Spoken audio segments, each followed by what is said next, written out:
Ayan, good evening everybody and welcome sa ating program ngayon, ang Mari Faith. Ito po ang isang programa na in partnership with RCM Sisters and Pasca. And Brother Pete, magandang gabi sa iyo. Kamusta? Magandang umaga naman sa iyo, Tito Alan. At binabati ko rin yung mga nanalo kanina sa ating IBL sa seminaryo. Nagkita-kita kami kanina doon. Hello at congratulations sa Team Hamilton, AP Cargo at Kenyo Burger. Yan, mga nanalo sa basketball kanina. Nako, ang ganda-ganda ng laro siguro. Nakakamiss ang bumalik sa seminaryo. At ang Batang Minor TV po ay ang social media page ng Immaculate Conception Seminary na naglalayon po ng mag-promote ng vocation and spiritual growth.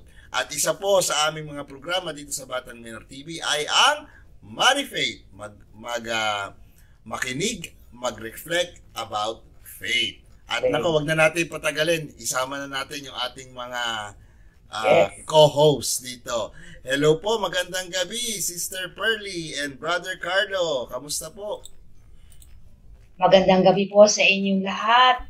Pinagpalang Sabado ng gabi sa bawat isa po.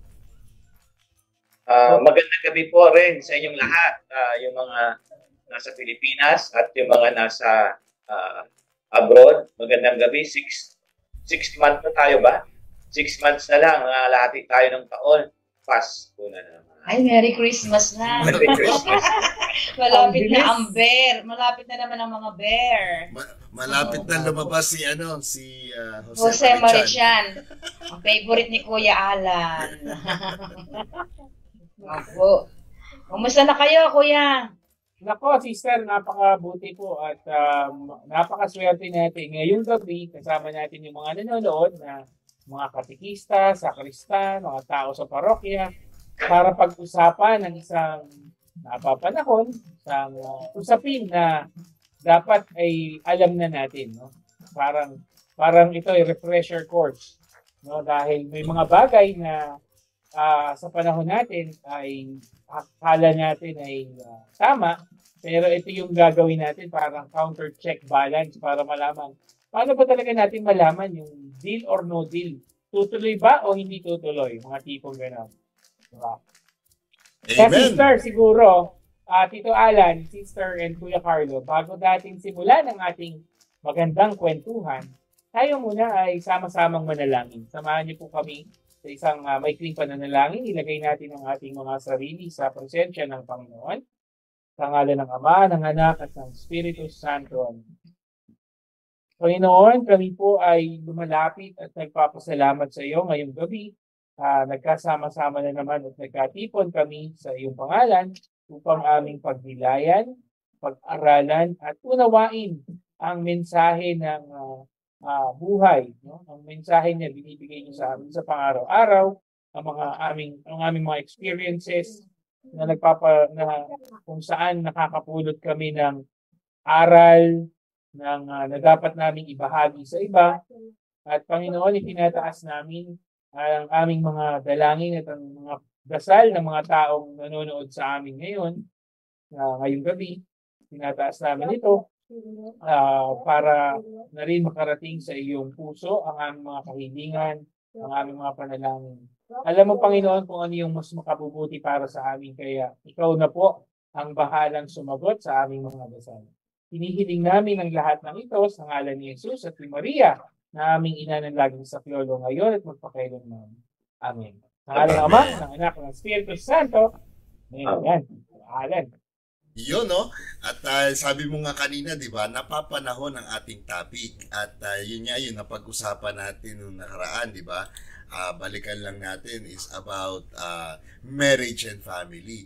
Pero, yun nga yung eto na ngayon, di ba? Gaya nung napagkwentuhan natin kahapon, yung marriage and family is importante. Pero importante yung pag-usapan natin yung mga details ng mga issues na kinakaharap natin hindi lamang sa Pilipinas, kundi sa buong mundo. And recently, dito sa US ay nagkaroon ng isang magandang balita para sa mga pro-life. Bakit? Kasi ang Supreme Court ay parang ni-reverse nila yung rule or yung kautusan kasi before kino-consider nila yung abortion as part of the basic right. Iyon dahil ang concept noon ay meron kasing mga pro-choice na sinasabi na pag ang isang babae ay may karapatan para mamili at sila ay may karapatan para kung halimbawa gusto nilang ituloy yung pregnancy or not, di ba? Yun yung in 50 years yun na ganon. I think mga 1970s pa pinag-uusapan na yan. And then yun yan, nung mga nakalipas na mga linggo ay ni-reverse ng Supreme Court sa tulong ng Panginoon Diyos at sa pagdarasal ng mga pro-life lobbyists dito sa US ay na-reverse yung kautusan na yon kasi sinasabi nila na hindi naman wala namang part yung word na abortion dun sa Constitution. So why is it, di ba, parang ganun yung nangyari. So kaya ngayon, pag-uusapan ngayon natin itong mainit na topic na to. It's about pro-choice. Deal or no deal? Ayan, sister. Pipili tayo dyan. Ano po? Ano ba talaga? Tanong po, kuya, bakit nga ba? Kasi nung pinost mo po yung topic na yan, yung issue na yan, hindi ako aware. Kasi iba yung focus of attention ko. And then sabi ko nga, nag-search ako, tinignan ko sa YouTube. May mga nakita ako mga nagrarally na pro-abortion. Ang sinasabi nila, my body, my choice. Body ko to, ako ang bahalang magdesisyon.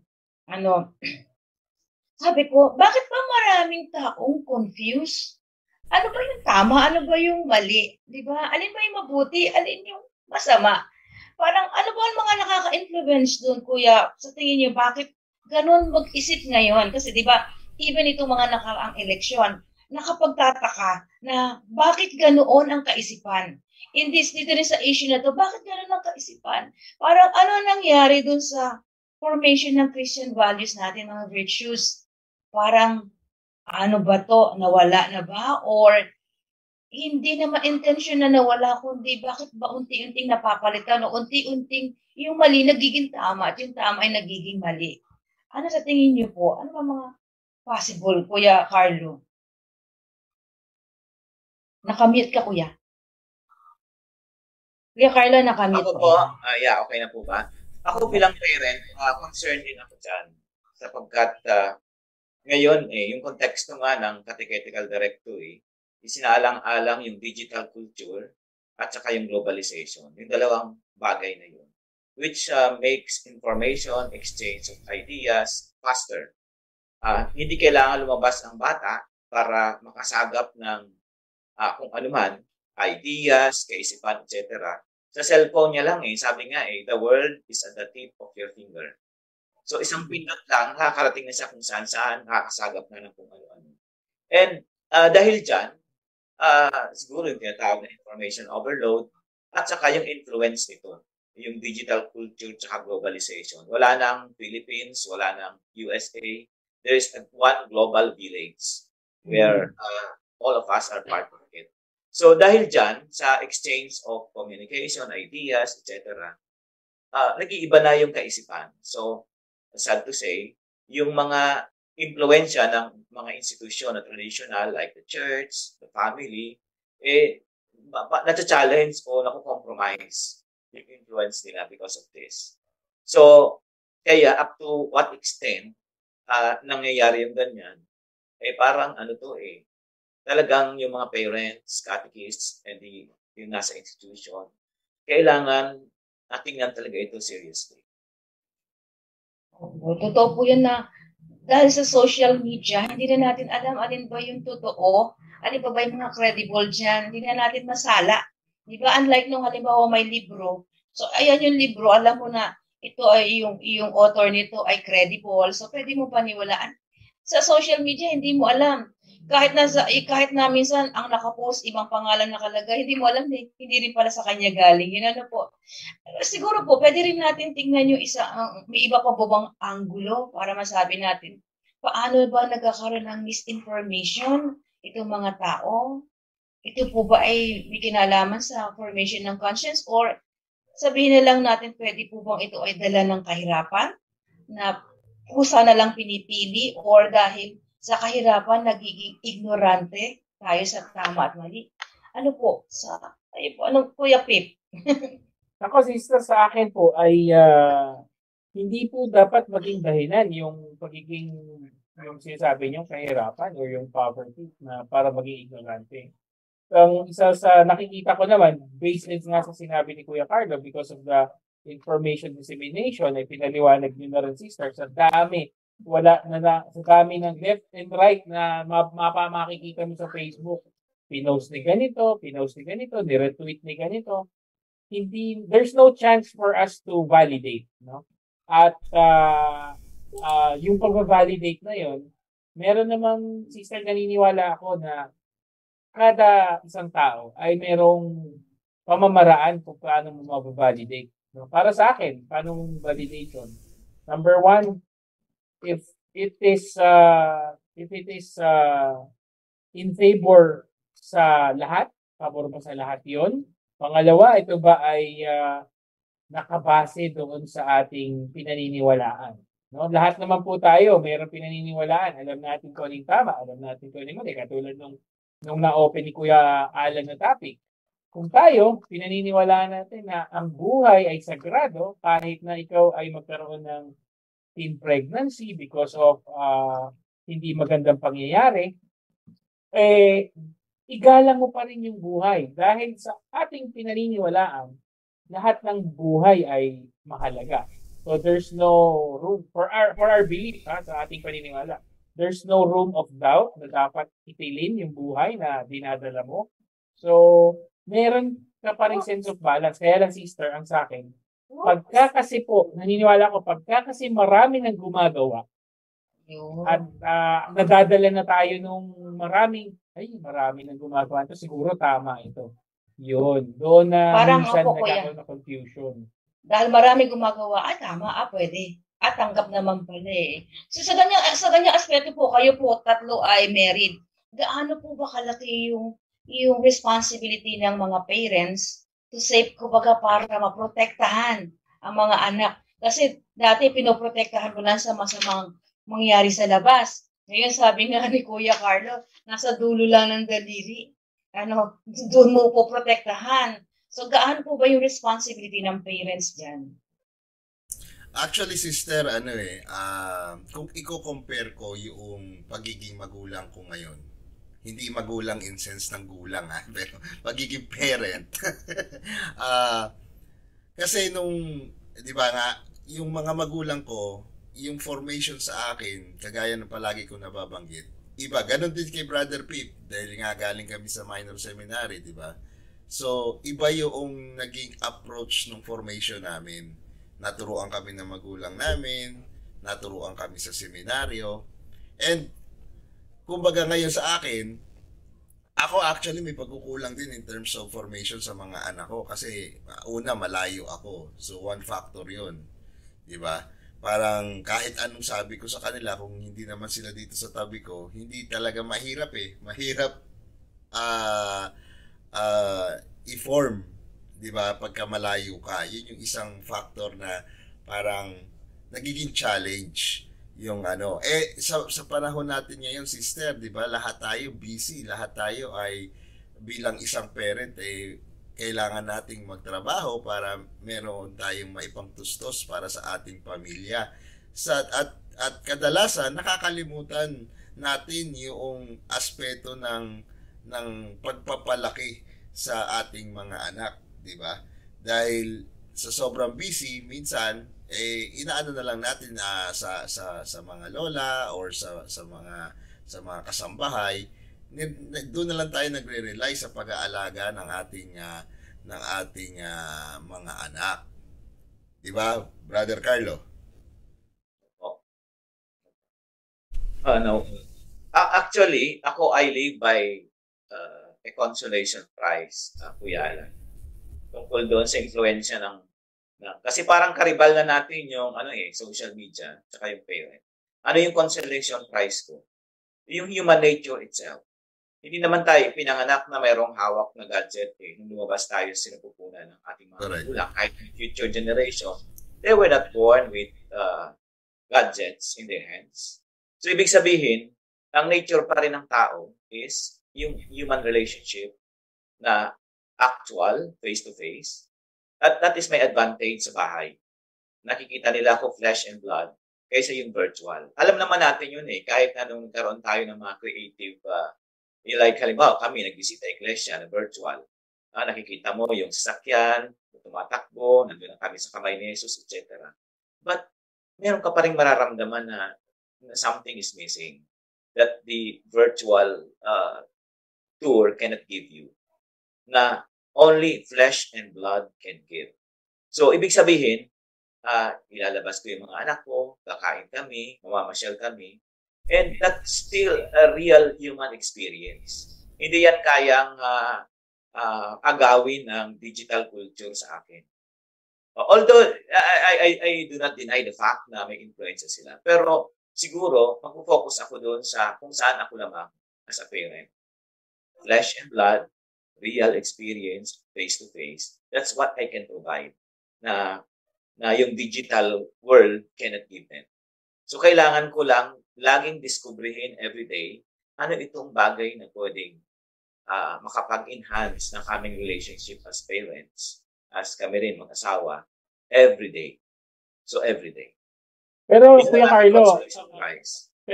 Carlo, I admire you for that. Pero ako din, I'm at fault on that part, no? Bukod sa kay Tito Alan na malayo, pero napakalaking challenge po, no? Ikinukumpara ko din, Kuya Carlo, nung araw na nung maliliit pa tayo. May mga pagkakataon na yung mga magulang natin nakakasabay natin kumain kahit at least hapunan, tanghalian. Morning breakfast, hindi ka no? Tanghalian, hapunan. Pero ngayon, in any time na pwedeng magsama-sama sa hapagkainan, lahat may cellphone pa, di ba? Yung interaction na sinasabi mo na flesh and blood, nawawala na. Kaya yung ultimo pati yung ating conscience, o yung binanggit ni Sister kanina, parang nababase na lang din kung ano yung nakikita natin doon sa social media. At kung sa tingin ng bata ay yung pagsasayaw sa TikTok ay maganda para sa kanya, ay nagiging tama kasi wala nang sumisita no? Wala nang nagka-counter check o nag-check and balance ako yung pinapanood ng bata, ano yung nakikita doon sa And I really admire you for that, Kuya Carlo. And ako, aminin ko, I'm still at fault on that. At sana, imbitasyon natin sa mga nanonood, no?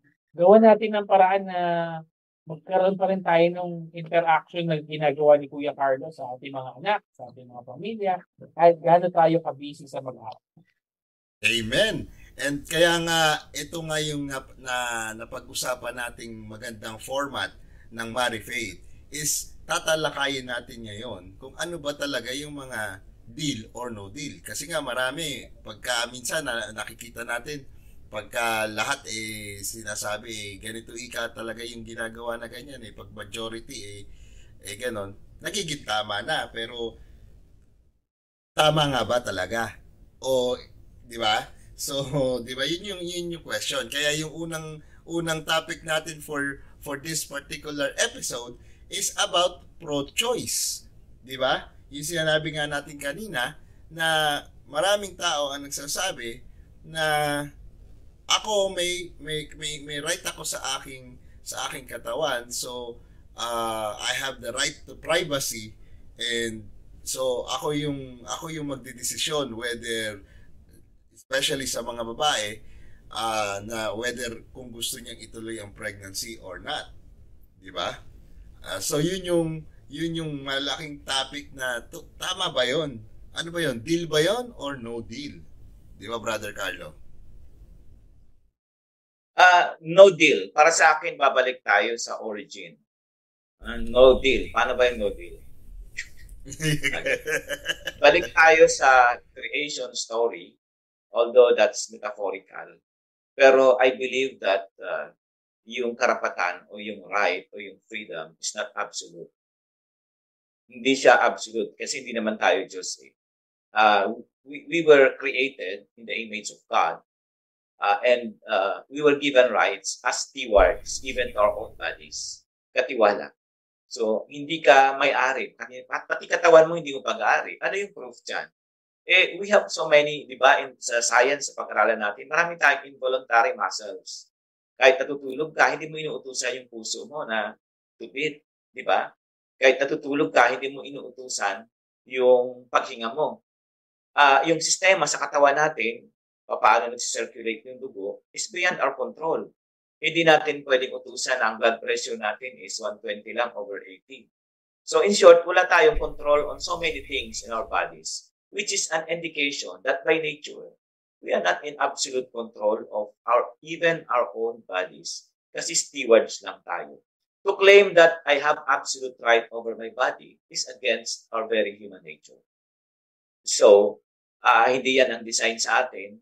So, kailangan merong pamantayan, merong yardstick na kung saan babase natin yung ating exercise of our freedom even to our own bodies. Kasi pahiram lang sa atin yung ating katawan. Hindi natin ito talaga pag-aari. Yun ang aking position sa. Amen, brother. Yun nga kumbaga sideway muna tayo no about nabanggit mo yung freedom, 'di ba? Minsan kasi naalala ko brother Pip, naalala mo yung ating introduction to philosophy about freedom and free will, 'di ba? So, ang freedom kasi, correct me if I'm wrong, brother Pip, di ba? Ang freedom is the right or the choice of doing what is right. Di ba? Yeah. Ang free will is yung choice mo whether you want a thing that is right or wrong. So yun yung difference nun eh. Di ba, brother Pip? Yes. Yes.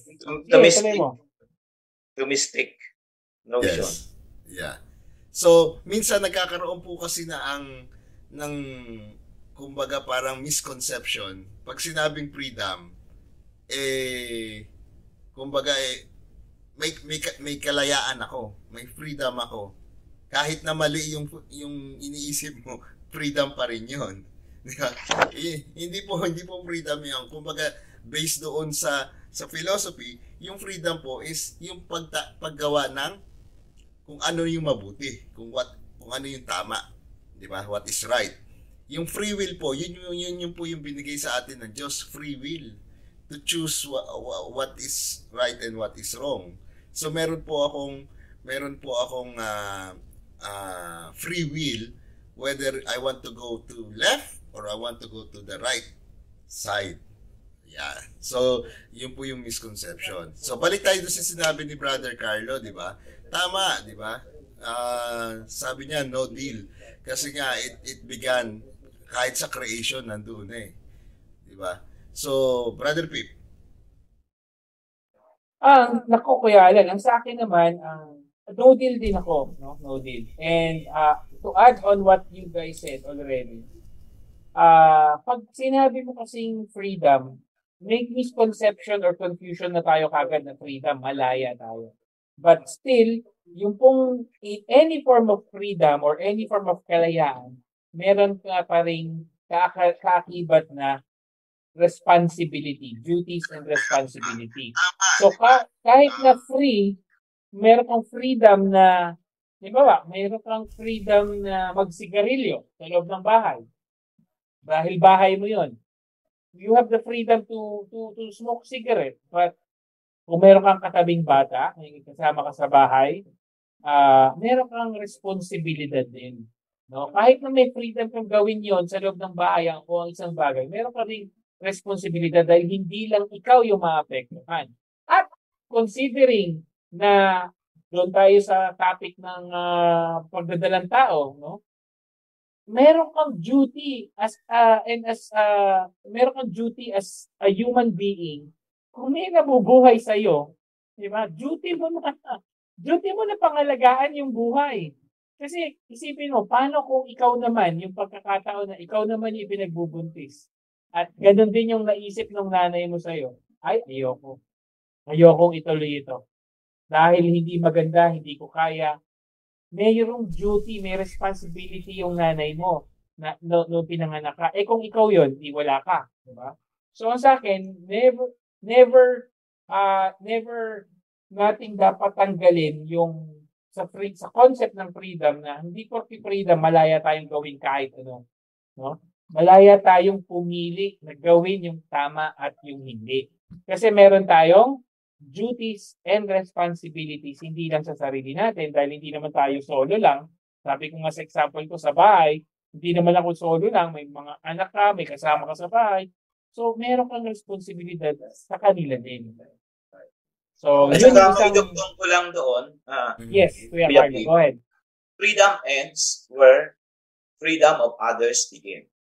So kung merong karapatan yung, hindi natin sinasabing walang karapatan yung babae, but yun din nasa sinapupunan niya, meron din siyang karapatan. So, dalawang karapatan ito eh. Para bang karapatan mong kumain. Okay? Eh, yung karinderya, hindi ka pwedeng pumunta doon at kumain ng walang bayad dahil karapatan mo lang kumain. May karapatan din yung may-ari ng karinderya na kumita.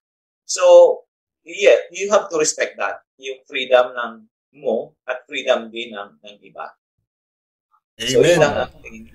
Actually, Diyan pumapasok po. Apo, sige po, kuya. ay, sister, bago ka po mag-comment, batiin muna natin yung ating mga tagapanood na nanonood sa atin, sila Tita Pet Garcia, si Sister Kit Bantige. Hello po, magandang gabi po. Carmelita Bernardo, Grace Padilla, sabi niya magandang gabi po. Pina Rodriguez, sabi niya magandang gabi po sa lahat. Pina Rodriguez watching from San Isidro, Labrador Parish, Bangbang, Bulacan. Hello, magandang gabi po sa mga taga Bulacan. At si Ellen Castro po, hello, good evening. Si Trudes Mendoza, Marilyn Barnedo, Adora Tanhutko, ayan, magandang gabi po. Ayan, sabi niya, blessed evening, Kamari Faith. Ayan. Susan Concepcion, at sino pa dyan? Brother Pip, si Brother John. Ayan, good evening. Alosos, Felicidad Sakdalan, Feli Macaranas, at si Sister Liz David. Ayan, magandang gabi po. Tama yung sinabi ni Brother Carlo, Sister Pearly. Yung gusto ko lang i-sidebet, yung i-raise ko ngayon, kasi sinasabi nila, di ba, sabi ni Brother Carlo, one right ends on another's right when the other right of the person begins. Parang ganon, di ba? Pero ang sinasabi kasi nila, Brother Carlo, yung conception, hindi pa raw pala buhay yung nandun sa loob nung, yun yung argumento ngayon eh. Yes. There's a certain weeks na parang 3 weeks ata upon conception. Sinasabi, kiniklaim nila na hindi pa raw yun buhay. Yun ay isang cell. Dugo pa lang. Dugo, parang Dugo gano'n. pa lang, opo. Diba? Opo. Kaya, Hindi ko po alam po. Hindi ko po alam po exactly. Baka pwede po mag-comment yung mga nanay dyan. Hindi ko po alam. Kasi di ba, malalaman mo lang na buntis ka kapag after a month, hindi ka na nagkaroon. So, hindi ko alam kung count as 1 month na ba yon. So, kung count as 1 month na yon, ibig sabihin, more than 3 weeks na. So, kasi di ba, kailan ba nagsisimula yung conception, di ba? Kapag nag-meet yung sperm cell at saka egg cell, nag-meet sila, nagsisimula na yung buhay. Di ba? At ang tawag dun sa bagay na yun ay zygote. Di po ba? Zygote ang tawag nila. Ngayon, di ba, kapag isang babae ay hindi dinatnan, so, nagpa-check, nakita na buntis, hindi naman sinasabi ng babae na, uy, good news, nagdadalang zygote ako. Hindi, di ba? Ang sinasabi, nagdadalang tao. So, ibig sabihin, tao na yan, kaya, abortion na yun, di ba? Pagka sinabi natin, so, yung iba sasabihin, it's not a big deal. Sabi nga, dugo pa lang yan. Pero hindi. Once na nag-meet ang sperm cell egg cell, tao. So, ibig sabihin, kapag iyan ay inalis mo sa anumang pamamaraan, abortion ang tawag doon. Kasi kung minsan, pwede naman sabihin na, paano kung halimbawa po ay yung health ng nanay ang at stake? So, hindi ba pwede yung tanggalin yung baby na yan? Yes, kasi ang primary daw po na right natin is yung right to life, ang bawat isa. Right to protect your life. Kaya nga kapag in danger, yung poprotektahan mo sarili mo doon sa killer, di ba? Hindi basta-basta pwede mong i-contest na ano sa akin, depends. Titingnan pa rin yan, pag-aaralan pa rin kung depensa nga ba. So, titingnan nyo, halimbawa, may saksak sa harap, sa likod.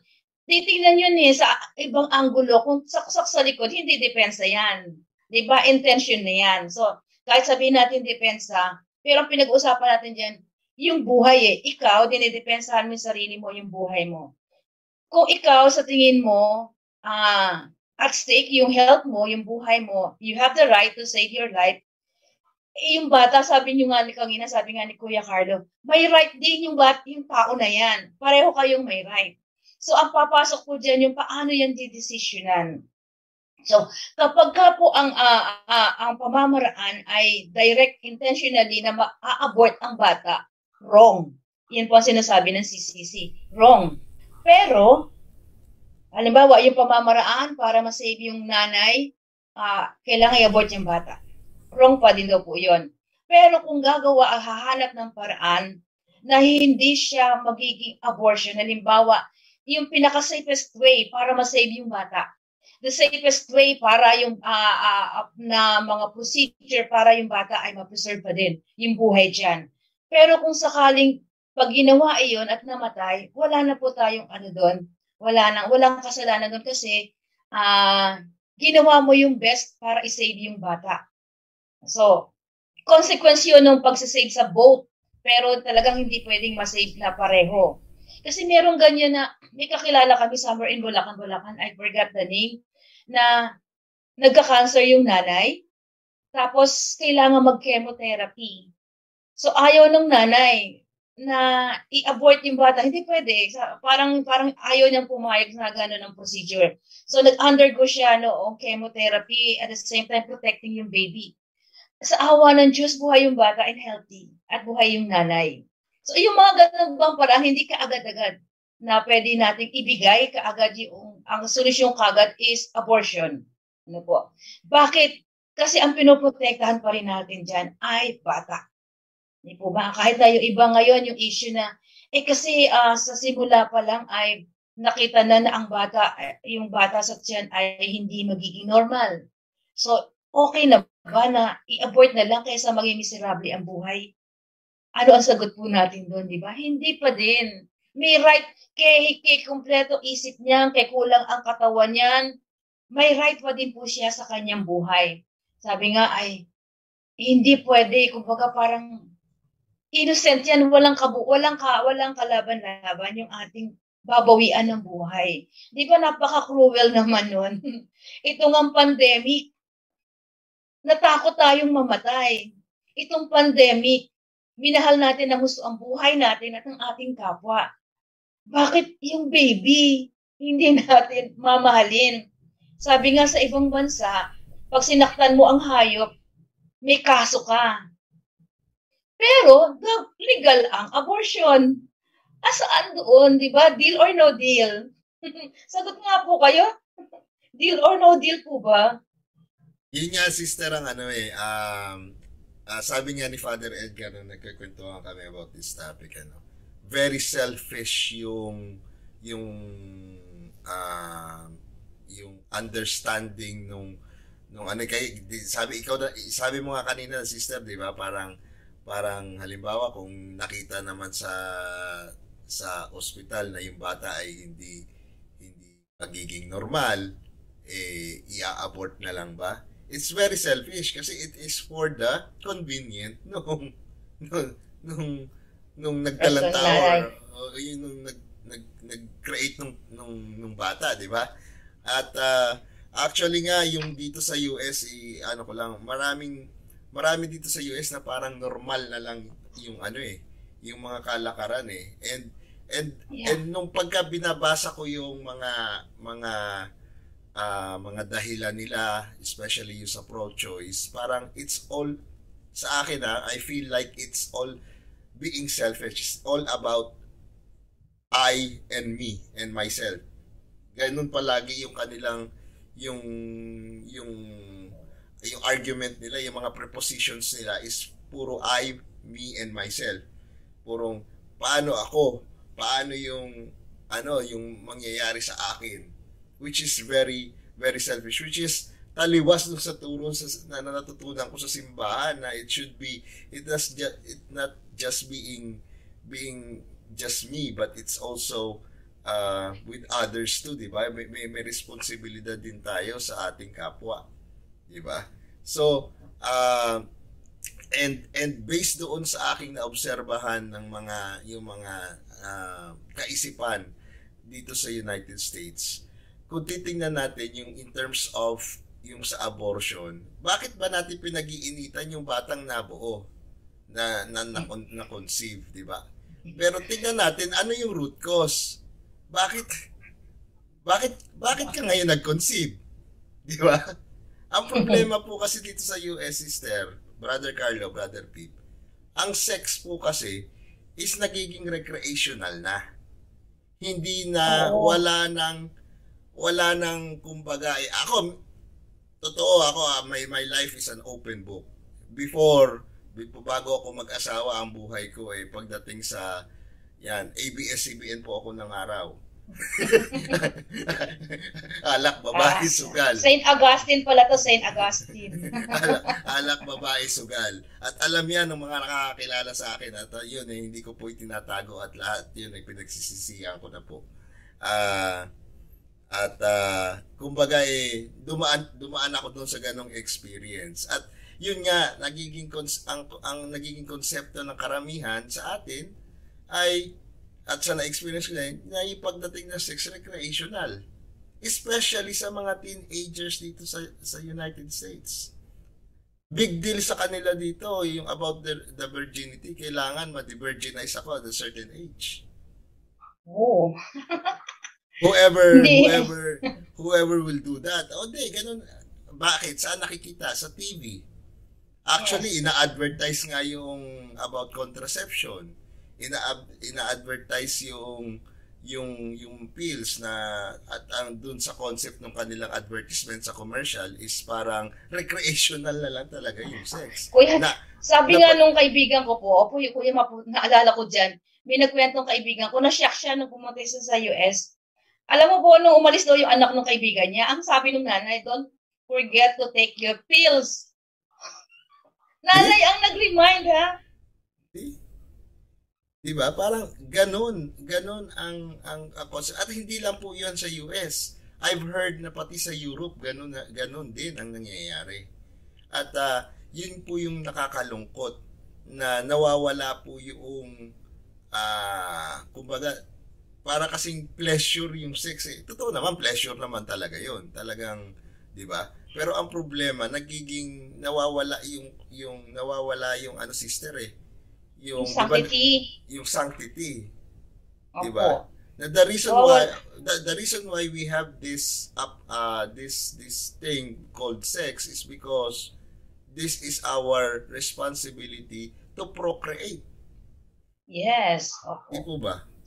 Nawawala yung sanctity, yung pagiging banal nung sex, ng buhay, pag-aasawa. Kasi parang, sabi mo nga, talagang pleasure na lang.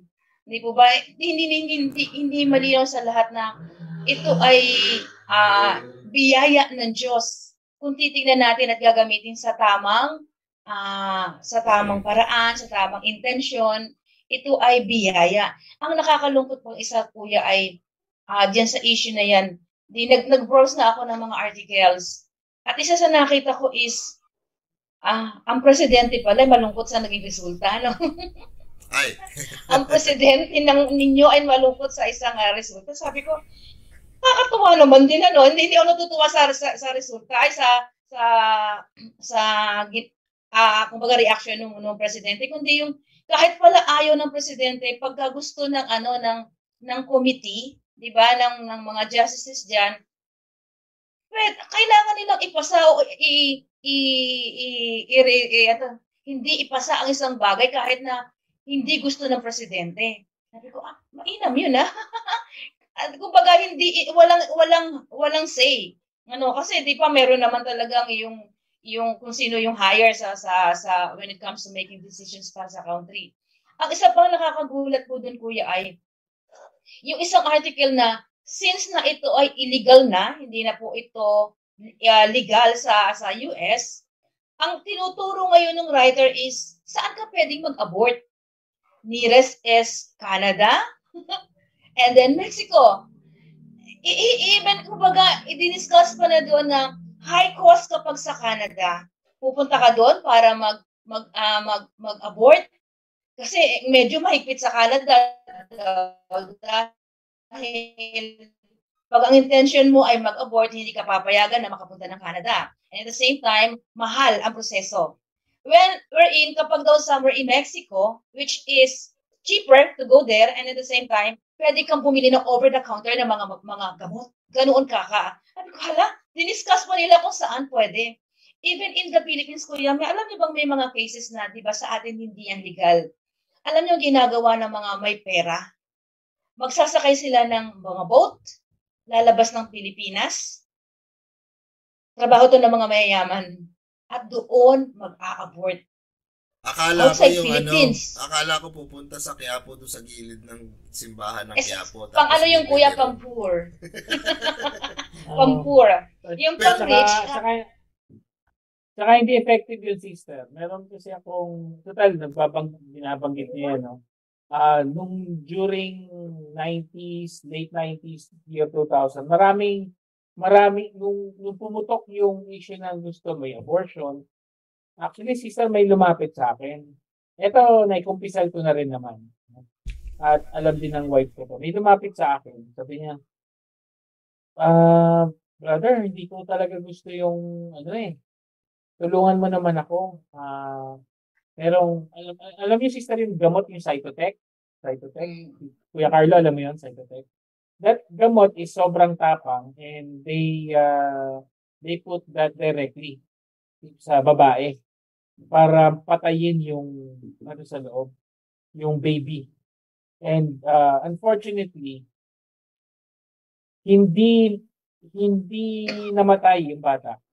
Kumbaga nabuhay yung bata at naging inaanak ko pa nga. Siguro na kahit na intention mo talagang titilin yung buhay, pero kung talagang hindi mo kikitilin yung talagang intention ng Diyos na yun ay para sa'yo, talagang magtutuloy-tuloy. No? At speaking of sa US, meron din akong napanood ng mga videos to add on that, sister. Itong video na to nakita po to sa Facebook, no? Not Facebook, but sa YouTube. Mapapanood nyo to, hanapin nyo. When the sperm cell and the egg cell meet. Merong spark, sister. No? Merong ilaw. Pag nabuo siya, pag nag-meet na automatic may spark. And for me, I look at that spark, no? Na yun ay senyales na ng buhay dahil may liwanag na nabuo, nag-meet na yung sperm cell at egg cell. At sa sobrang talino ng tao, ipinaliwanag nila na the reason why kaya may spark is because nagre-release yung egg cell ng sobrang zinc, no? Kaya nag-meet. Pero kung titingnan natin, huwag muna nating gamitin yung talino natin, no? Gamitin na lang natin yung kung paano pinanood mo without the knowledge kung ano talaga yung nangyayari. Mamamangha ka sa galing nung pag-meet ng sperm cell at ng egg cell. At bakit kung ganun ka-magical, yung ganung experience, sa unang meeting pa lang nila, kikitilin mo na. Nakakalungkot na apakadaming bagay sa mundo na dapat ay ina-appreciate natin, katulad ng mga ganyan. Tapos hanggang sa yung sanctity nito, kung paano nabuo yung sperm cell at egg cell ay nawawala. Siguro, sister, high time lang talaga na turuan na natin, no? Ituro na natin sa mga bata yung tama at paano natin gagawin yun bilang magulang, Kuya Carlo, yung sa atin, yung sinabi ni Kuya Carlo na dapat hindi nawawala yung magulang sa pagpapalaki sa mga bata. Doon yun eh. Dahil lahat ng impormasyon, lahat ng gagaling sa bahay. Doon magmumula lahat sa nanay, sa tatay, na nakapalibot. Pagka yung mga nasa palibot natin walang pakialam na, ay nako, kawawa na tayo. And to add, sister, just very recently, naisip ko, ano kaya kung gawing requirement na ang lahat ng nag-aaral, lalaki, ipasok na lang sa seminaryo, no? Siguro mas magiging maganda buhay kahit hindi mo maging pare. Pero very selfish yung idea ko na yun na ipasok na lang sa seminaryo lang. Hindi po gano'n. No? Ang sa akin lang ay gusto ko, sana po itong pinag-usapan natin ay maitulong natin, maituro nyo din, no, sa inyong mga anak. Kung nanonood ko yung anak nyo ngayon, pakita nyo, parinig nyo yung pinag-usapan natin para mag-guide natin sila ng tama.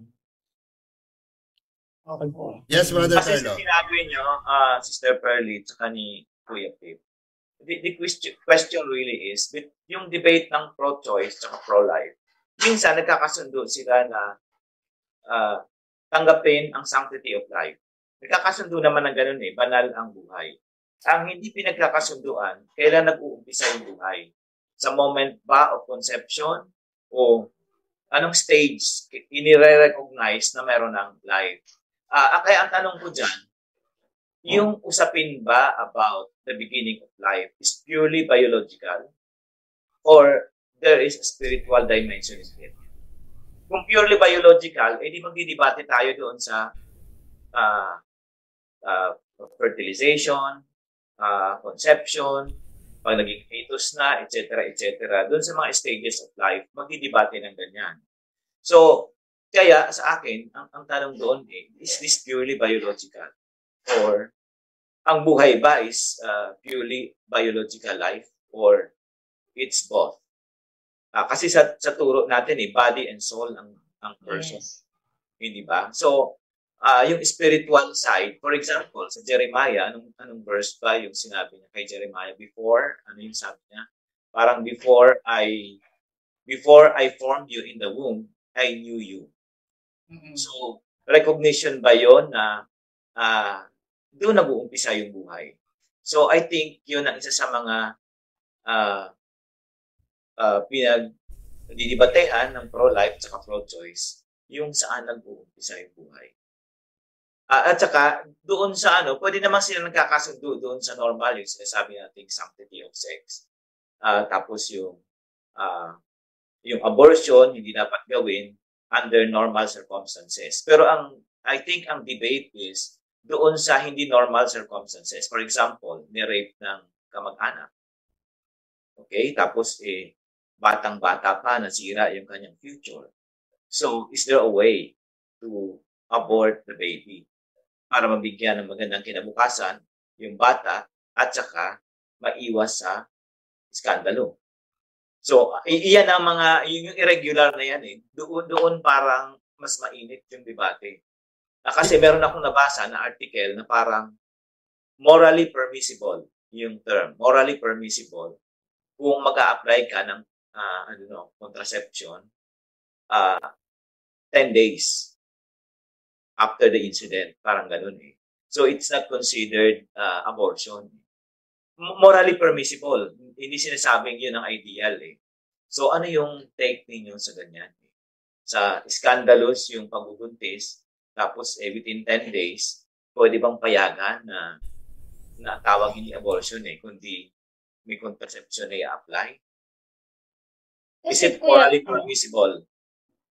Kasi di ba sabi ko nga kanina, once na mag-meet yung sperm cell at egg cell, nangyayari yun after ng meeting ng babae at lalaki. So, 1 hour pa lang yan, 1 day pa lang yan, nag-isisimula na nanduro na yung kaluluwa, nandun may buhay na, may kaluluwa na. So, siguro yung term, hindi naman natin pwedeng sabihin na ano bang tawag sa abortion na yon? Still abortion yun eh. Para sa akin ha.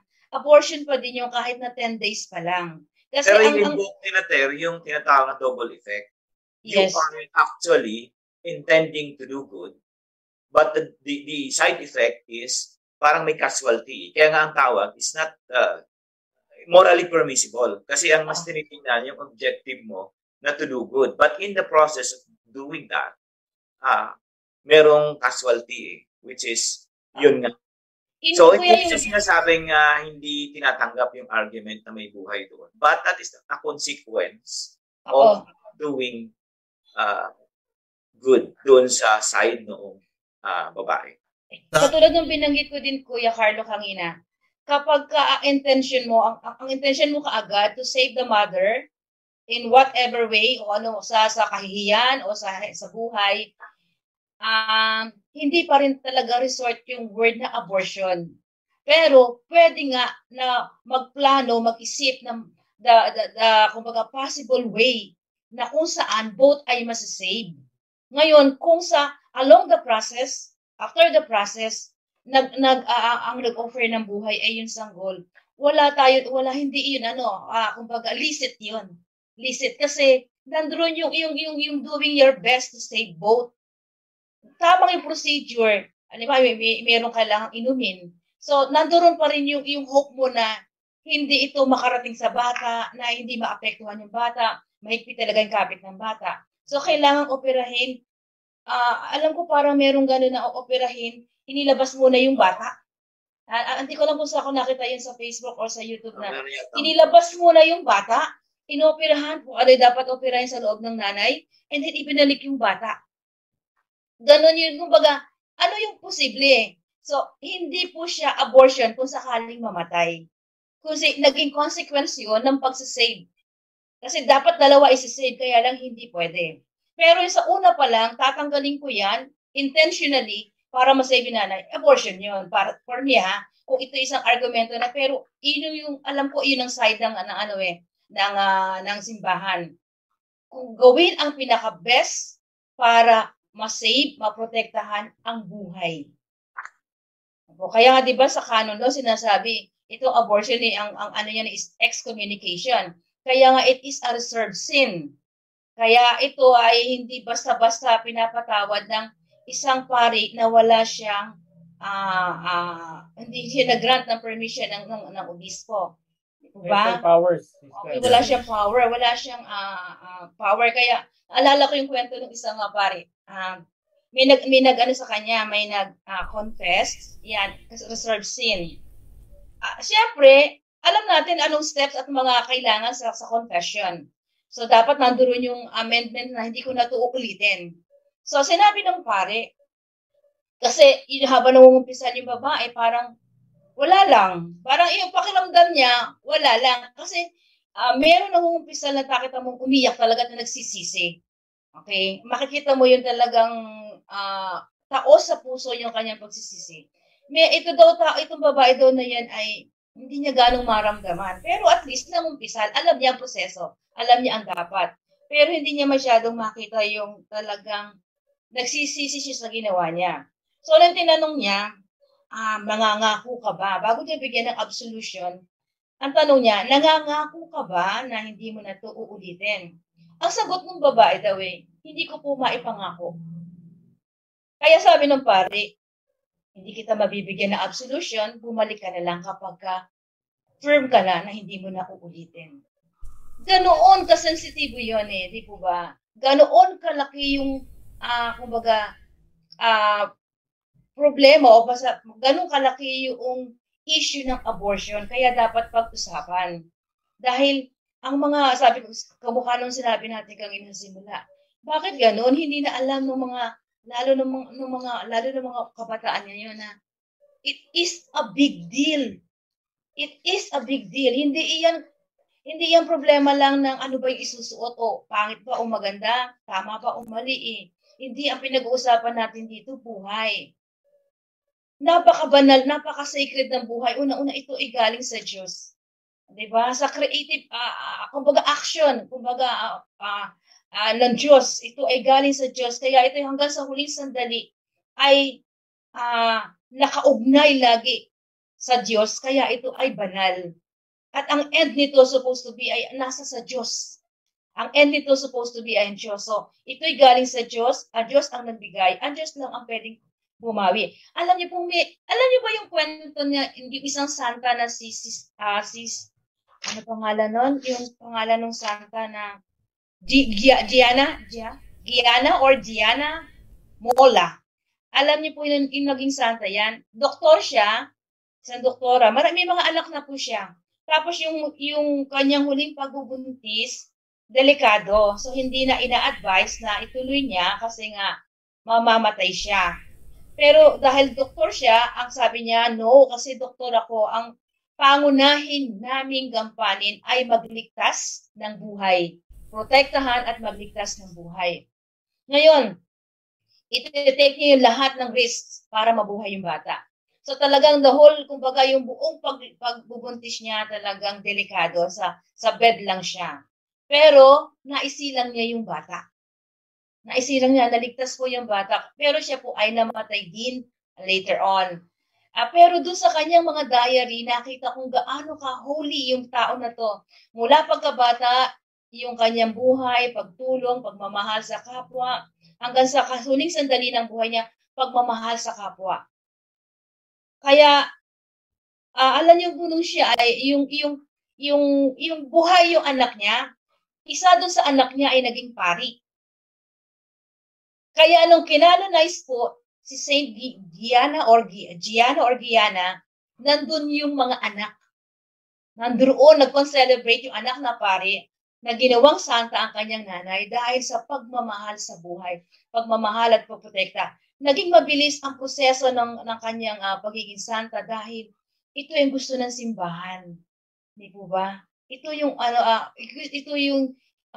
gustong ipabatid ng simbahan sa tao na ganito ang modelo. Di ba? Kumbaga ito isang banal na pagsasagawa, banal na pagsasabuhay ng pagmamahal sa buhay. Saint Gianna Mola. Lately lang po yan naging santa. Pwede niyo pong i-search yan. Amen. Yun nga, sa akin naman, yung kagaya ng sabi ni Brother Carlo, di ba? Yung mga ganong mga argument. Sabi ko nga, it's very selfish yung way of thinking na kumbaga parang paano na ako, paano na yung aking future, paano na yung sabi nga ni Brother Caleb, mai-iskandalo kami, di ba?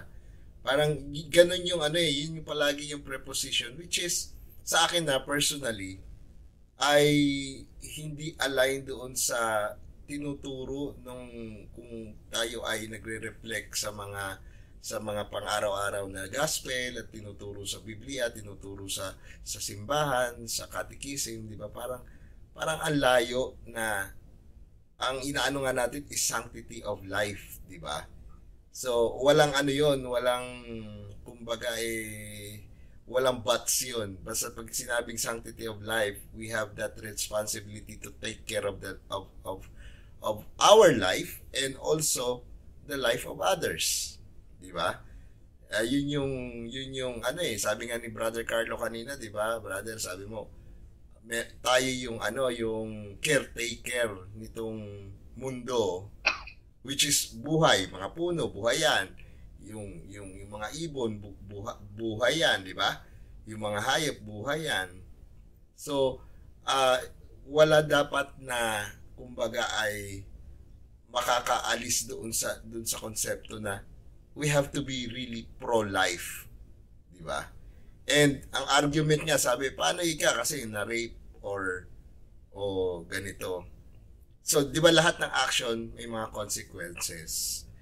And kung pagninilayan natin ng mas malalim, halimbawa nga, nabuo yung bata, may purpose si Lord. Bakit nabuo yun? Bakit natin kikitilin yung or i-stop na yung chance naman noong nandoon sa sinapupunan para mabuhay. 'Di ba? Hindi naman magbubunga 'yon kung walang purpose eh. Sabi nga 'di ba? Purpose in life. hindi naman mangyayari yan kung walang dahilan, 'di ba? So yun yung sa akin personal kong idea na kahit na ganun yung nangyari, oo, yes, nakaka-iskandalo, oo, yes, minsan mahirap kasi hindi tayo ready na magkaanak, hindi tayo ready sa responsibilidad, 'di ba? Pero sabi nga ni sister, there are other ways or means para ma-overcome natin yung mga challenges na yon. Pero wag sana nating piliin yung kumitil ng buhay or bigyan natin ng pagkakataon yung nasa sinapupunan para mabuhay kasi may dahilan ng Diyos, may purpose ang Diyos bakit nangyari ang lahat ng bagay. O, tsaka kuya, dun sa case na halimbawa yung sinabi nga na rape. So siguro dito papasok yung freedom. Diba? Freedom na alagaan natin siya. Freedom natin na ipadama natin sa kanya yung pagmamahal at pagtanggap at pag-aaruga at pagtulong dito. The more na makita natin na may right ako na tumulong, may right ako, doon natin gagamitin. Diba? Doon natin makikita na dito papasok yung charity. Diba? Unwanted to hindi niya ginusto to. Rape yan So, tulungan natin. Amen. Diba? Mas maganda yon, mas mainam yon, tumulong tayo doon. Malay natin yung magiging anak niya, yan pala yung susunod na presidente ng Pilipinas na maaayos na ang bansa. O, diba? Malay natin yung sisilang na yan, iyan yung magiging pare, magiging santa. Pero Amen. sa iba na sabi mo nga kanina, yung kalakaran, yung kultura na wala lang ang sex, kumbaga ito ay part, pastime, recreation. Siguro dito naman papasok yung magkaroon ng discipline, yung maging responsible na sa pagpipigil, kasi kung titingnan mong sacred to, hindi ko to gagawin basta-basta. It should be inside, di ba? Kailangan nakapasok to sa sakramento ng kasal. So, mag-iintay ako, magpipigil ako, magiging responsable ako, magkakaroon ako ng disiplina. Di ba nagkakaroon kayo, kumbaga nadidevelop yung mga iba't ibang virtues. Yeah, di ba? Patience. So, para sa atin yun, holiness for us. Holiness for us yun. Di ba? Yes, sister. And kumbaga paglilinaw lang. Nandun ako sa, andun yung aking konsensya dun sa mga na-rape o dapat tulungan. Ang pinupunto lang natin is, alam ko, yes, mahirap i-overcome yung mga ganong challenges, especially pag nandiyan na. Mahirap magsalita ng tapos, pero syempre with the correct formation, with the correct mindset and reflection, makakapag-decide tayo ng maayos na tama na base sa itinuturo ng simbahan para sa atin. Kaya yun yung suggestion namin na ang principle is sanctity of life, buhay. So kung meron tayong mga discernment about what to choose, we still need to choose life. Diba? May tanong ako. Tanong po ako. Napapaisip lang po ako.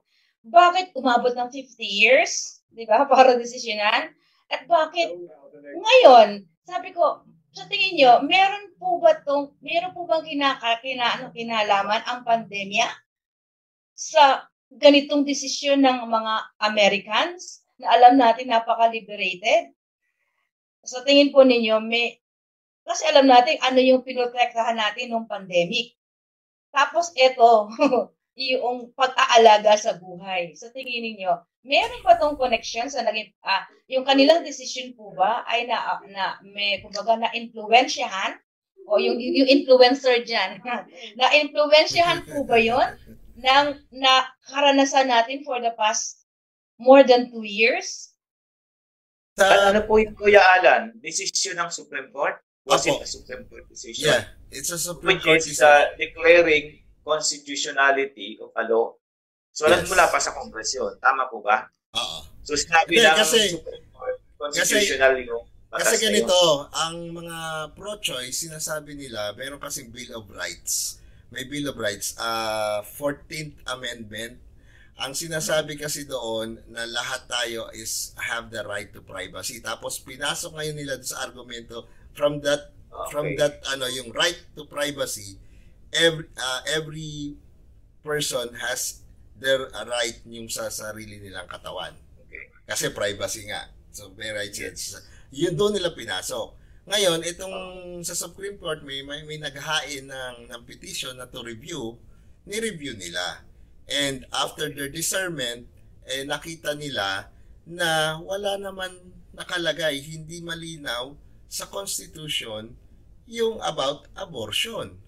So they cannot say na dapat kumbaga, right na rin yun.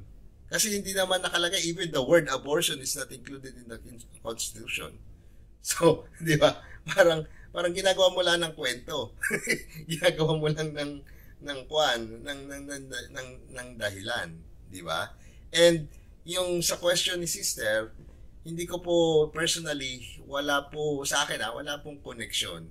Yung po ay isang discernment, and yung pagbinasa niyo po yung ruling ng Supreme Court about doon sa issue na yan, malinaw po na talagang pinag-aralan nila, talagang nagsunog sila ng kilay at diniscern kung ano yung tama para... At saka, supposedly, ang judiciary will decide on the merits of the case. Yes. Hindi doon sa influence ng external. In fact, di ba sa inyo ang jurist, hindi inaalam magbasa ng dyaryo or something when they make decision. No. Even kahit yung mga judges talagang pinag-aralan both sides. Kaya reversal yon dun sa dating sinabi ng Supreme Court na unconstitutional na ang abortion is part ng Bill of Rights. Okay. Yun.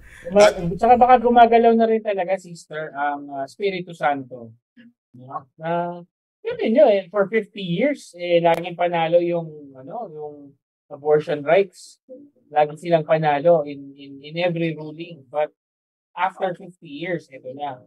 Siguro, considering the fact na nagkibit-balikat din naman si Joe Biden, hindi naman niya ipinush. No? And another point is Joe Biden is the second Catholic president of the US. No? Pero hindi niya pinush. After Kennedy, hindi niya pinush yan. So talagang ako niniwala ko, sister, siguro, this pandemic, ako naman, point of view ko lang, this pandemic really has made us everyone to go back to the basics. Talagang, kasi wala na tayong ibang gagawin eh. Nakakulong tayo lahat sa mga bahay, nakakonfine tayo sa ating mga kwarto. So siguro talagang we are going back to the basics. Maaring nalimutan na natin kung ano yung mga tama dahil sa kung ano na nakikita natin. Because of the personal reflection at pag-aaral ng mga facts, ay gumalaw ng Espiritu Santo para ibalik tayo dun sa ano ba yung tama. At yun nga yung punto di ba? Yung yes, meron tayong right sa ating katawan. Yes, we have to pangalagaan ang ating katawan, especially 'di ba yung kagaya niyan yung sa RH bill, yung mga ganyan.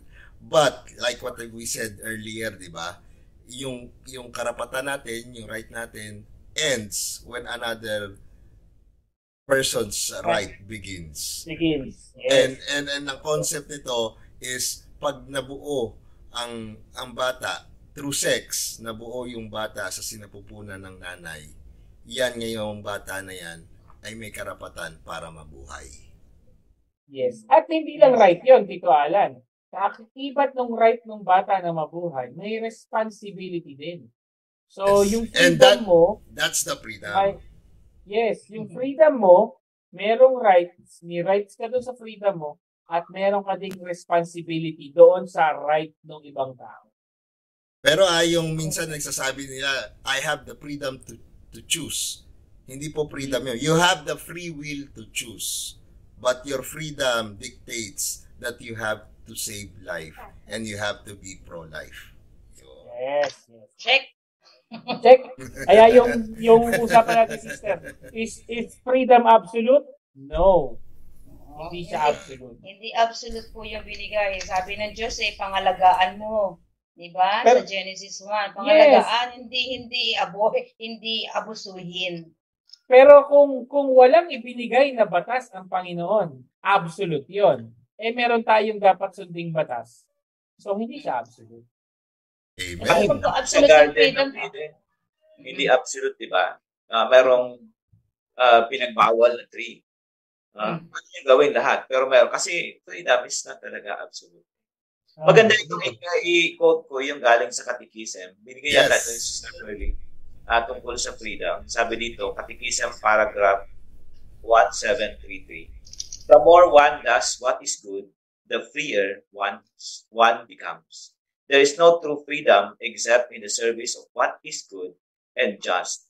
The choice to disobey and do evil is an abuse of freedom and leads to slavery of sin. Di ba pag sinabi mong, pwede akong gumawa ng masama, pwede akong gumawa ng mabuti, gumawa ka ng masama, maging addict ka. Hindi ka naman talaga naging free eh. In reality, naging slave ka of that drug addiction. Kasi lahat gagawin mo para to take drugs, kahit na magnakaw ka gagawin, and then you are a slave. Contrary doon sa sinasabi mo na to do good or to do bad, pwede akong gumawa ng ganun kasi freedom. Hindi. Pag pinili mo yung evil, magiging slave ka noon. Nawawala actually yung freedom mo. Nako, napakasarap ng ating kwentuhan. Shout out muna tayo, Brother Pete. Yes, shout out muna tayo kay Ate Mary Judith Mendoza. Yes po, may purpose po ang buhay. Bawat buhay dumadating ayon sa kagustuhan niya. Hindi po dapat natin ito itilid. Amen. Sabi din ni si Ate Celia Dulatas, good evening din. Kay Gianna Mola, the patron saint of mothers and unborn children. Sabi ni Ate Cecil Dulatas. Ayun, I think nasagot ko na, Brother John, yung tanong mo. Yes, Katoliko si Biden. Second Catholic President of the US. Yun. Ito, Alan. Yun, tama ko. Napaka mahabang talakayan itong mga ginagamit. Pero ito pong episode natin na to na deal or no deal ay isang matapang na pagtalakay sa mga issue na kinakaharap natin. So, kung meron po kayong masasuggest na mga topics, sige, feel free to comment po at pag-aaralan po natin yan at pag-uusapan natin. Di ba po, Sister Pearlie? Yan. Yes po. Alam ba yung mga bagay, mga issues na deal or no deal? Okay po. Kasi para makita natin, mga katikista, kumbaga parang challenge for us kung yung makinig tayo lagi sa Maribay.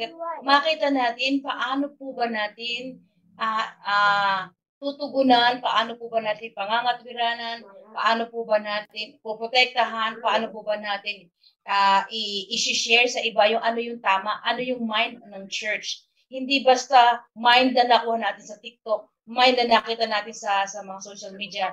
Ano yung mind ng simbahan? Kasi yung simbahan, yung mind ng simbahan, ito yung sinabi ng Diyos, di ba? Kaya nga sinasabi natin yung teaching office, yung magisterium. So, sila yung, di ba, merong social teaching, mater et magistra. Ang church is a mother and church. So, sa church po tayo, magpapaturo ano yung tama at mabuti. Ano po, kasi ang church ay kakalinga, tuturo sa atin bilang tulad ng isang ina, kakalinga at magtuturo sa atin kung ano ang tama. Sila yung teaching office of natin, sila yung magre-relay sa atin ano yung mind, ano yung sinasabi sa banal na kasulatan at sa banal na tradisyon. Ito. Iyon. So, siguro... Sister Tito Alan, yes. Kung merong mga topics kayo, meron kayong mga hindi maintindihan at kailangan ninyong matutunan. Lumapit kayo sa katekista, lumapit kayo sa pare, lumapit kayo sa madre. O mag-comment kayo dito sa Batang Minor TV, sasagutin namin kayo. No? Kung meron kayong mga gustong malaman. Yan. So, Amen. Invitasyon namin sa inyo yan. No? Mag-comment kayo, magtanong kayo. Kahit hindi kami online or live that day nung pinost nyo, sasagutin namin yung mga tanong ninyo. Tutulungan namin na kayong maunawaan ng mga bagay-bagay. At saka para makatulong din tayo para mag-evangelize, i-share nyo na rin tong Marifate episode na to para marami pong makaparinig at matututo sa ating mga usapan ngayong araw. So, before we end, Sister, Brother Carlo, Kuya Pip, siguro mag-ano muna tayo ng mga take-away. Ayan. Sino mauna? Ako, mauna ko. Take-away ko. Ang take-away ko dito, number 1, sa pamilya, wag nating hayaang hindi nakikita yung mga ginagawa ng mga bata. No? Para, sabi ni Sister, sabi ko nga di kanina, at sabi ni Sister, everything begins at home. So, yung matututunan ng mga bata ay nakabase yan sa ating mga magulang. Kaya huwag nating hayaan na yung mga bata ay nanonood, nagka-gadget on their own without guidance. Number 2, kung meron tayong mga bagay na sa tingin natin ay karapat-dapat sa atin, yung ibang tao din, huwag tayo maging selfish. Yung ibang tao rin, may karapatan din sila doon sa mga bagay-bagay na nararapat sa kanila. Yun lang yung take away ko dito. At saka, happy birthday pala sa pamangkin ko, kay Rap. Happy birthday. Padala ka na lang ng pagkain dito sa bahay. Yeah. Brother Carlo. Ako naman, ang masasabi ko, ang usapin about protection of life, sexual ethics, aminado akong hindi madaling pag-usapan, lalo pat nababalitaan natin, 12 anyos, 13 anyos, nabuntis ng kamag-anak, ano ba ang buhay ang kaharapin niya kapag ipinanganak yung batang ipinagbubuntis niya. Walang madaling solution dyan, aminado. There's no quick solution at we empathize with them. Hindi madaling sabihin na okay lang, palakihin mo ang bata. Hindi madaling sabihin yun. Ang simbahan has to accompany that person. Pero kung iisipin natin kasi, kung ang lahat ng bagay ay may madali, quick solution na parang computer lang, hindi na natin kailangan ng Espiritu Santo. Minsan nasabi yan ni Pope Francis, kung ang isang kunyari, organization, pastoral council, or congregation ng mga madre is almost perfect sa lahat ng bagay, hindi niya na kailangan ng Espiritu Santo. So, pagpapaalala lang ito na ang ganitong complexities, pagpapaalala na kailangan natin ng Espiritu Santo. We have to be open to the Holy Spirit kasi ito talaga ang gagabay sa atin in our journey in life. Walang madaling doktrina na pwedeng pag-usapan sa ganitong usapin, sexual ethics, abortion. But the Holy Spirit is there to guide us.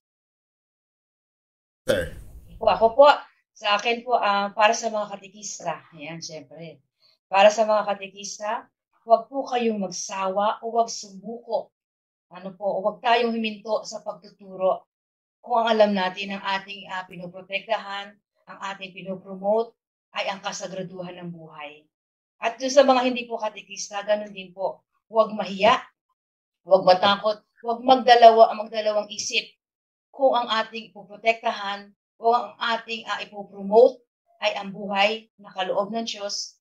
Kung lahat I am my brother's keepers. Hindi pwede sabihin na, bahala sila. Ang buhay ko to. Buhay ko lang papakialaman ko. Hindi ko sila papakailaman. Yes, hindi tayo makikialam. Pero tayo, ang bawat isa po, ay mayroong gampanin na protektahan at alagaan, i-uphold talaga natin ang kahalagahan, kasagraduhan ng buhay. Tayo po ay mayroong gampanin na pinagkaloob sa atin ng Diyos. Isakatuparan po natin ito ayon sa kanyang nais. Sa anumang pamamaraan, sabi nga ni Brother Carlo, kapag kasama natin ang Holy Spirit, kapag humingi tayo ng tulong sa Holy Spirit, walang hindi makapangyayari. Basta tungkol sa buhay, kung saan ito ay banal, ito ay mahalaga, sapagkat ito'y galing sa Diyos, biyaya ng Diyos. Amen. At sa akin naman po, ang root cause po ng unwanted pregnancy is yung sex being, yung mindset ng ang sex ay isang recreational thing, di ba? Na naintindihan ko and I realized that lahat naman ng tao may mga urges yan.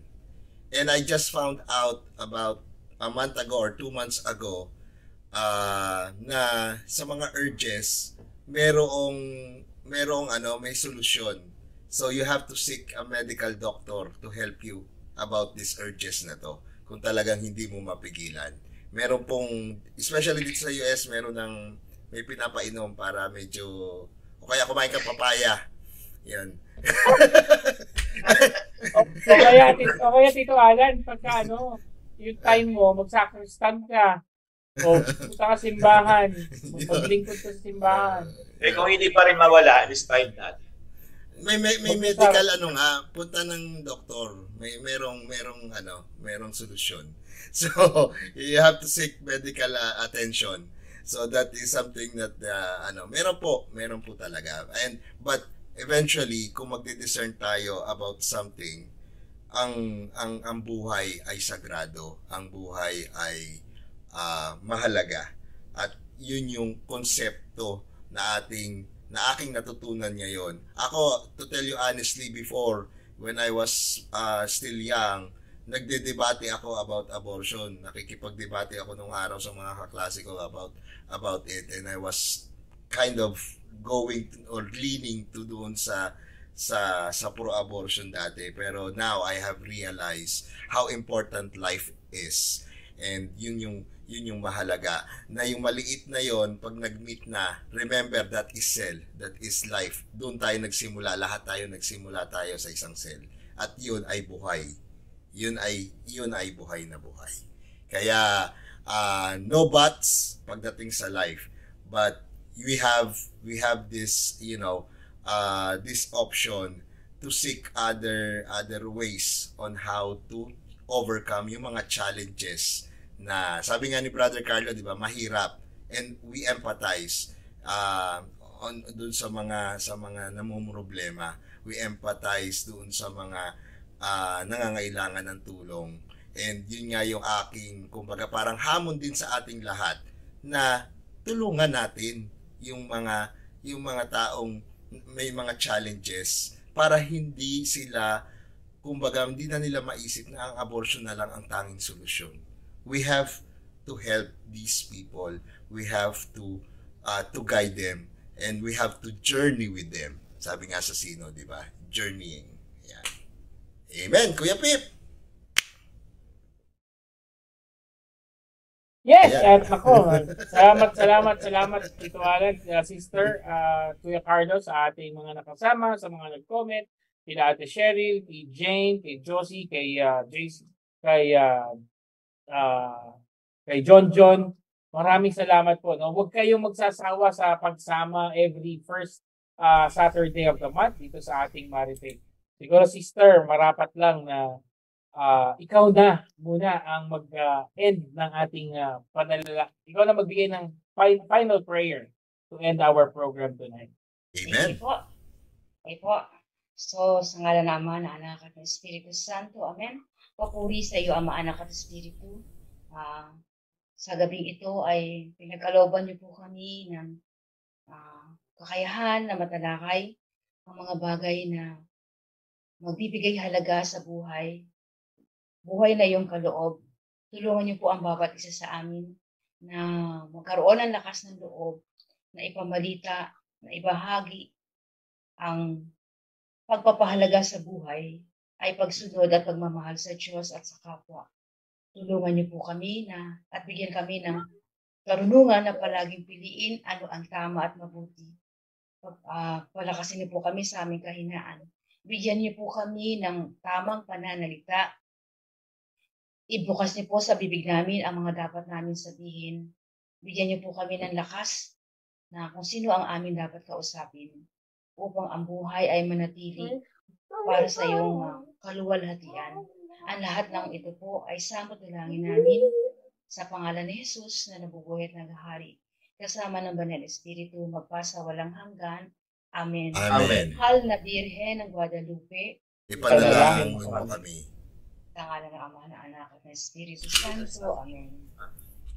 Ayan, nako, maraming salamat Sister Pearly, Brother Carlo, sa iyong pagsama, at maraming salamat po sa mga nanood sa atin ngayong episode natin ngayon ng Marifaith. At wag po kayo magsawa na panoorin at i-share itong episode na to. At ganoon din, nagpapasalamat din kami sa mga social media partners natin sa sobrang dami. Kuya Pip, nako, mahirap. Hindi na natin nababanggit.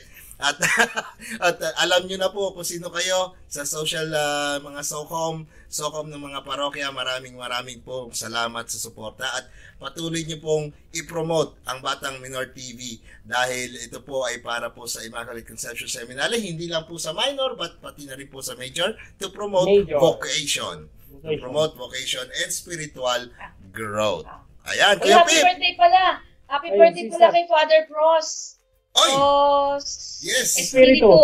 Espiritu! And Doc Willie. Okay, Yan. nanonood po siya ngayon. Happy birthday, Doc Willie. Ay, hello po, happy birthday. Nako, ayan, ito na naman tayo sa tapos na naman tayo sa isang gabing makabuluhan, mabiyaya, siguradong may kapupulutang aral. Sa mga nanood at manonood at mga taga-team replay, i-share nyo na rin po ang video na ito, no, pagka pinanood niyo. Sabi nga namin, dito sa Batang Minor TV, we bring Christ closer to you and we try to bring you closer to God. Kaya muli, makita-kita tayo hanggang sa susunod na Mari Faith. Have a wonderful weekend, everyone. Bye-bye!